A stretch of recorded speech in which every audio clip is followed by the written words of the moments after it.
रश्मि को मूली के पराठे खाने का बहुत शौक था। वो हर वक्त मूली के पराठे ही खाया करती थी। इसके अलावा उसे कुछ भी पसंद नहीं था। एक रोज लड़के वाले उसे देखने आए। पंडित जी ने बताया कि आपका परिवार तो बहुत संस्कारी है। पंडित जी की बात बिल्कुल सही निकली। अब जल्दी से एक बार रश्मि बिटिया को भी देख लें तो हमारा मन हल्का हो जाए। क्यों राकेश बेटा, मैंने सही कहा ना? हाँ पापा, हम लड़की देखने आए हैं तो लड़की देखकर ही जाएंगे। मेरा बेटा थोड़ा मजाकिया है। कोई बात नहीं, मैं अभी उसे बुलाकर लाती हूँ। रश्मि की माँ किचन में गई तो रश्मि मूली के पराठे और चाय बना रही थी। रश्मि, ये तू क्या कर रही है? तुझे देखने लड़के वाले आए हैं और तू आज भी मूली के पराठे बना रही है। माँ, जो मुझे सबसे अच्छा बनाना आता है वही तो बनाऊंगी। आप फिक्र मत करो, मेरे बनाए हुए मूली के पराठे उन्हें बहुत पसंद आएंगे। ठीक है बेटा, तू जल्दी से चल, लड़के वाले इंतजार कर रहे हैं। रश्मि अपनी माँ के साथ चाय और मूली के पराठे लेकर बाहर हॉल में आ गई। रश्मि ने जैसे ही राकेश को देखा वैसे ही वो हैरान हो गई। राकेश भी उसे देखकर हैरान हो गया। रश्मि, तुम? राकेश, तुम तो बहुत बड़े हो गए। बेटा, क्या तुम दोनों एक दूसरे को पहले से जानते हो?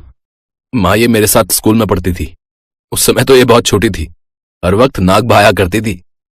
लेकिन सबसे ज्यादा नंबर मेरे ही आते थे। तुम हर वक्त मैडम से मार खाया करते थे। चलो, ये अच्छा है कि दोनों पहले से ही एक दूसरे को जानते हैं।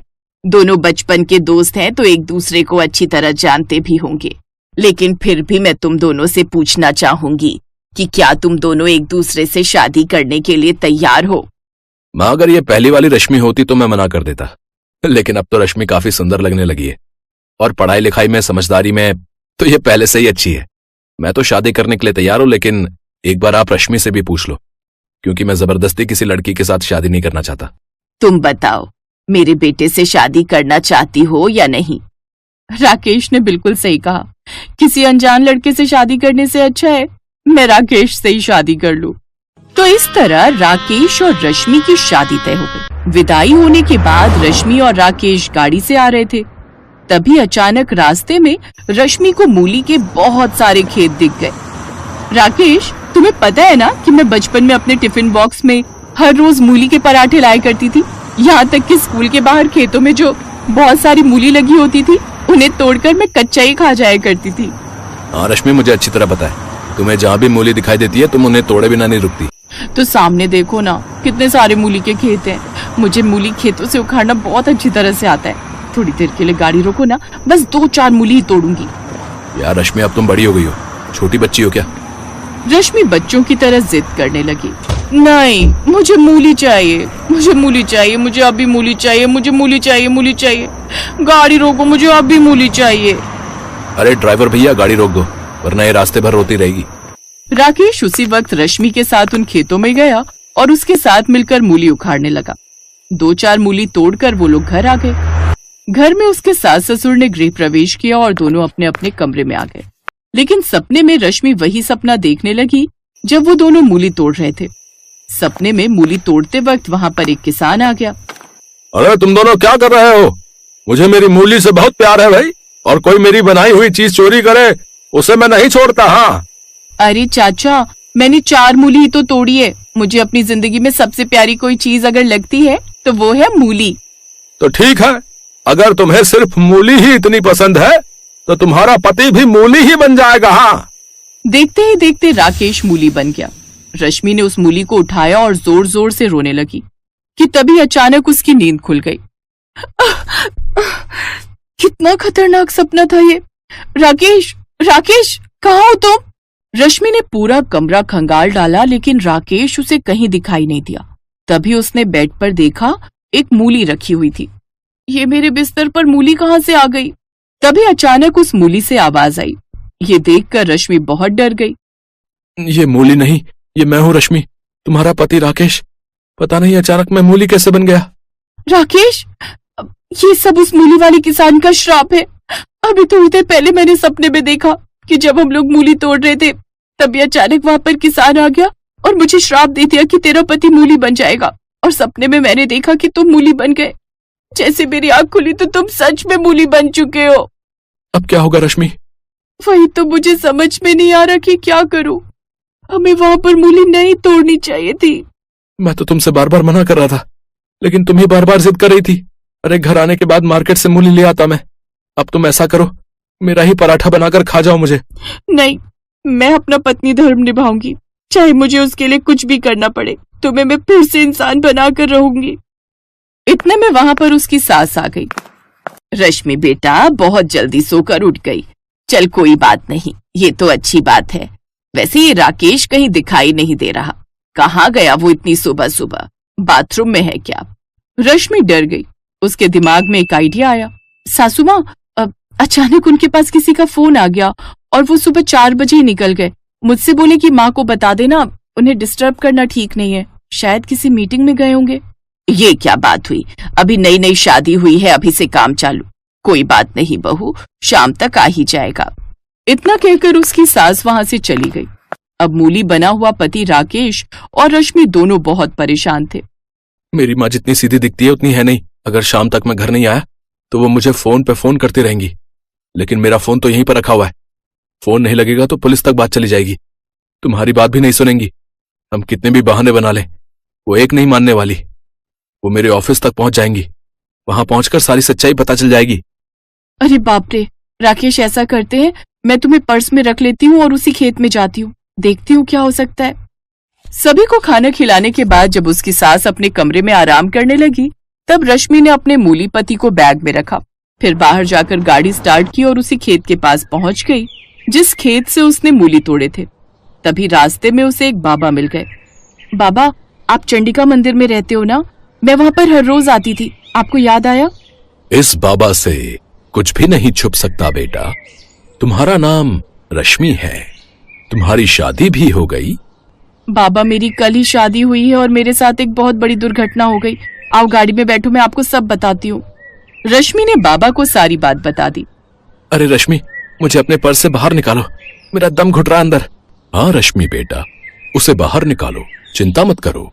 तुम्हारा पति फिर से असली रूप में वापस आ जाएगा। चलो उसी खेत में चलते हैं। रश्मि ने अपने मूली पति को हाथ में लिया और बाबा के साथ उसी खेत में चली गई। वहां पर वो किसान भी मौजूद था जिसे उसने सपने में देखा था। प्रणाम बाबा, आप यहाँ कैसे? तुमने इस बिटिया के पति को मूली बना दिया है। बाबा, ये दोनों मेरे खेतों में मूली चोरी कर रहे थे, बताइए। अगर 2-4 मूली ले भी ली तो इसमें इतना बड़ा श्राप देने की क्या जरूरत थी? और तुमने उस समय तो श्राप दिया नहीं, सपने में आकर श्राप दे दिया। बाबा, ये सिर्फ मेरी मूली नहीं है, ये सभी मेरे बच्चे हैं। तो ठीक है, अगर तुमने आज तक अपनी पूरी जिंदगी में कोई भी चोरी ना की हो तो तुम इंसान ही बने रहोगे, वरना इसी वक्त तुम भी मूली बन जाओगे। देखते ही देखते वो किसान भी मूली बन गया। अब हिसाब बराबर हो गया। तुमने इस बिटिया की जिंदगी बर्बाद की क्योंकि उसने गलती की थी, तो उसके कर्मों का परिणाम तुमने दे दिया। अब तुम्हारे कर्मों का परिणाम भी तुम्हें मिल गया, तो हिसाब बराबर। बाबा, मुझे माफ कर दो, मैं अपना श्राप वापस लेता हूँ, लेकिन फिर से मुझे किसान बना दो, मैं दोबारा मूली उगा लूंगा। लेकिन अगर मैं ही जिंदगी भर मूली बना रहा तो फिर मेरे परिवार का क्या होगा बाबा? ये बात तुम्हें पहले सोचनी चाहिए थी। तुमने ये नहीं सोचा कि एक नई नवेली दुल्हन के पति को तुम मूली बना दोगे तो उसकी जिंदगी कैसे बीतेगी। कम से कम उसे एक मौका तो देना चाहिए था। तुमने उसके सपने में जाकर उसे मूली बना दिया, सोचा भी नहीं कि क्या होगा इस बच्ची का। बाबा, आपने बिल्कुल सही कहा, मैं अपना श्राप वापस ले लेता हूँ। इस बच्ची का पति अभी इसी वक्त इंसान बन जाए, लेकिन बाबा, मुझे तो आप ही दोबारा इंसान बना सकते हैं। इतने में रश्मि का पति राकेश मूली से इंसान बन गया। राकेश और रश्मि बहुत खुश हुए। रश्मि, मैं फिर से इंसान बन गया। बाबा, आपका बहुत बहुत धन्यवाद। हम दोनों इस किसान से माफी मांगते हैं। आज के बाद हम कभी आपके खेतों में चोरी नहीं करेंगे।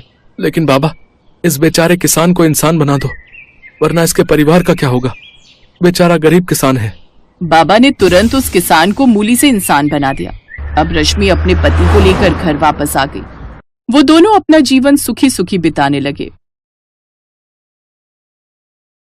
सुमन शाम को घर लौटी तो राजेश घर आ चुका था। बेटा ध्रुव दौड़ता हुआ मम्मी के पास आया। मम्मा, आप आज मुझे लेने स्कूल नहीं आए, मैंने आपका बहुत वेट किया। सॉरी बेटा, वो मुझे बहुत जरूरी काम आ गया था। तुमने खाना खाया? अब तक भूखा थोड़ी बैठा रहेगा। मैंने उसे खाना भी खिला दिया, दूध भी पिला दिया है। पता नहीं तुम तो कहाँ रहती हो सारा दिन, बच्चे की कोई फिक्र ही नहीं है। सुमन कमरे में चली जाती है। राजेश उससे कमरे में बात करता है। क्या बात है सुमन, क्या तुम किसी बात से परेशान हो? अगर तुम्हें कोई परेशानी है तो मुझसे कहो, शायद मैं तुम्हारी हेल्प कर सकूं। मौका अच्छा है, राजेश से कुछ पैसे ले लेती हूँ, मेरे काम आएंगे। वो मैंने तुम्हें बताया था ना, मेरी बेस्ट फ्रेंड है ज्योति, वो एक सिंगल मदर है और आजकल वो बहुत परेशान चल रही है। मैं उसी से मिलने चली गई थी। उसे पैसों की जरूरत थी तो वो मुझसे कुछ पैसे मांग रही थी। बहुत अच्छी दोस्त है पर समझ नहीं आ रहा कि मैं उसकी मदद कैसे करूं। राजेश, क्या आप मुझे 50,000 रुपए दे सकते हो? मैं ज्योति की मदद करना चाहती हूँ। किसी समय में उसने भी मेरी बहुत मदद की थी। हाँ हाँ ठीक है, मैं कल तुम्हें बैंक से निकाल कर दे दूंगा, टेंशन मत लो। अगले दिन राजेश ने सुमन को पैसे दे दिए। राजेश को लगा कि सुमन ये पैसे अपनी सहेली ज्योति की मदद के लिए ले रही है, पर यह सच नहीं था। सुमन ने पैसे अपनी सहेली के लिए नहीं, अपने बॉयफ्रेंड सतीश के लिए मांगे थे। सुमन और सतीश की मुलाकात 6 महीने पहले एक रेस्टोरेंट में हुई थी और वहीं दोनों ने एक दूसरे से बातचीत शुरू की। उसके बाद दोनों दोस्त बने और अब सुमन सतीश के प्यार में पागल हुई बैठी थी। पिछले 6 महीने से वो दोनों लगातार एक दूसरे से मिल रहे थे। सुमन, ऐसे नहीं होगा, मेरा बर्थडे है यार, तुमने आना ही होगा। और कोई बहाना कर दो, तुम तो आराम से अपने पति को मना कर सकती हो। अच्छा ठीक है, नाराज मत हो, मैं देखती हूँ क्या करना है। चलो अब मुझे बहुत देर हो गई है, मैं चलती हूँ। सतीश के प्यार में सुमन कुछ भी करने को तैयार थी। उसे अपने परिवार की बिल्कुल भी परवाह नहीं थी। वो तो बस सतीश के बहकावे में आकर अपनी शादीशुदा जिंदगी को बर्बाद कर रही थी। सतीश का जन्मदिन था, इसलिए सुमन को राजेश से बहाना करना था। राजेश बहुत सीधा साधा था, वो सुमन की बात को मान गया। मैं जानता हूँ पति से तलाक लेने के बाद ज्योति ठीक नहीं है, वो सिंगल पेरेंट है, इसी वजह से तुम उसकी बहुत चिंता करती हो। उसकी तबीयत ठीक नहीं है तो तुम्हें उसके साथ रात रुकना चाहिए। ध्रुव को मैं संभाल लूंगा, तुम रात को ज्योति के घर रुक जाना। थैंक यू राजेश, तुमने मुझे समझा। ज्योति को मेरी बहुत जरूरत है, मैं कल शाम तक लौट आऊंगी। सुमन ने अपने भोले भाले पति को झांसे में ले लिया। शाम को सुमन सतीश के पास रुकने चली गई। रात के 9 बज रहे थे। ध्रुव जिद पर अड़ गया।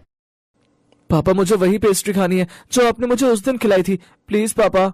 हाँ हाँ ला रहा हूं, पर मुझे आने में थोड़ा समय लगेगा, तब तक तुम दादी जी को परेशान मत करना। हाँ बताओ, अब आधी रात में तू इसके लिए पेस्ट्री लेने जाएगा, वो भी इतनी दूर मार्केट से? माँ, अगर मैं पेस्ट्री नहीं लाया तो ये रोने लगेगा, और तुम तो जानती हो आज सुमन भी घर पर नहीं है। उसके पीछे मैं नहीं चाहता कि ध्रुव परेशान हो, और कहीं इसने जिद कर दी कि मम्मी के पास चलो तो फिर मैं नहीं संभाल पाऊंगा, इसलिए मुझे आज रात इसका पूरा ख्याल रखना होगा। चलो मैं लेकर आता हूँ। मार्केट लगभग बंद हो चुकी थी। पेस्ट्री की दुकान दूर थी। अचानक राजेश को सुनसान सड़क पर एक कार में से एक औरत की चीख सुनाई पड़ती है। राजेश उस कार के पास जाता है। वो हैरान रह जाता है। 4 लड़के उस औरत के साथ जबरदस्ती कर रहे थे। छोड़ो, क्या है, छोड़ो मुझे, प्लीज मुझे जाने दो, छोड़ दो। सुमन, अरे ये सब क्या है? सुमन, राजेश मुझे बचा लो राजेश। अरे ये तो रंग में भंग डाल गया। ये क्या, आज तो मेरा जन्मदिन है, तेरे पति को भी अभी आना था। क्या यार सतीश, पूरा मजाक किरकिरा ही हो गया। अच्छा खासा बोल रहा था, होटल का एक कमरा लेते हैं और इसे वहां ले चलते हैं। पता नहीं तुझे भी हमेशा पैसे बचाने की पड़ी रहती है। तू इस पत्नी को बचाना चाहता है जो तेरी पीठ पीछे मेरे साथ इश्क लड़ा रही है। पिछले 6 महीने से हम दोनों साथ हैं, और साथ होने का मतलब तो तू जानता ही है कि हमारे बीच मेरे पीछे पागल हुई बैठी है। पता है मेरे से कितना प्यार करती है, तभी तो आज मेरे जन्मदिन मनाने के लिए तुझसे झूठ बोलकर रात मेरे साथ गुजारने आ गई। अब मेरे दोस्त भी बर्थडे पार्टी में मजा लेना चाहते थे, और सुमन के साथ रात गुजारने से बढ़िया मजा तो कोई हो ही नहीं सकता। मुझे माफ कर दो राजेश, मुझसे बहुत बड़ी भूल हो गई। मेरी पत्नी को छोड़ दो, मुझे तुमसे कुछ नहीं कहना। ऐसे कैसे छोड़ दें? हाथ है मुर्गी कौन छोड़ता है? मैंने कहा छोड़ दो। राजेश ने जोरदार घूंसा सतीश के मुंह पर मारा। इतनी देर में बाकी के 3 आदमी भी राजेश को पकड़ने लग गए, पर पता नहीं राजेश में उस दिन वो क्रोध था या फिर अपनी पत्नी के लिए प्यार। राजेश ने सतीश और उन लड़कों की खूब पिटाई की। कुछ ही देर में वो चारों बेहोश हो गए। राजेश सुमन को घर लेकर आ गया। अरे सुमन, तुम तो सुबह आने वाली थी। माँ, वो सुमन ने फोन किया कि ज्योति की मम्मी रहने आ गई है, तो मैंने कहा कि ध्रुव भी रात को परेशान करेगा, इसलिए फिर तुम घर ही आ जाओ। तो रास्ते से मैंने सुमन को ले लिया। चलो अब तुम भी सो जाओ माँ, रात काफी हो चुकी है। उस रात राजेश सुमन से कुछ नहीं बोला। अगले दिन जब वो सोकर उठा तो सुमन बहुत रो रही थी। राजेश, मुझे माफ कर दो, मैंने बहुत बड़ी भूल की है। मैंने तुम्हारे प्यार और विश्वास को तोड़ा है, तुम्हें धोखा दिया है। तुम मुझे जो चाहे सजा दे दो। मैं जानती हूँ मैं तुम्हारे प्यार के लायक नहीं हूँ। मैंने शादी के रिश्ते का अपमान किया है। I am sorry Rajesh, I am sorry. अगर तुम कल रात नहीं आते तो ना जाने मेरा क्या होता। कैसे नहीं आता सुमन, तुम्हारे प्यार की ताकत ही मुझे उस रास्ते पर खींच कर ले गई। मेरे होते हुए मेरी सुमन को कुछ नहीं हो सकता। राजेश, तुम अभी भी मुझसे प्यार करते हो। इतना सब कुछ होने के बाद भी तुम मेरी फिक्र कर रहे हो, पर मैं तुम्हारे प्यार को नहीं समझ पाई।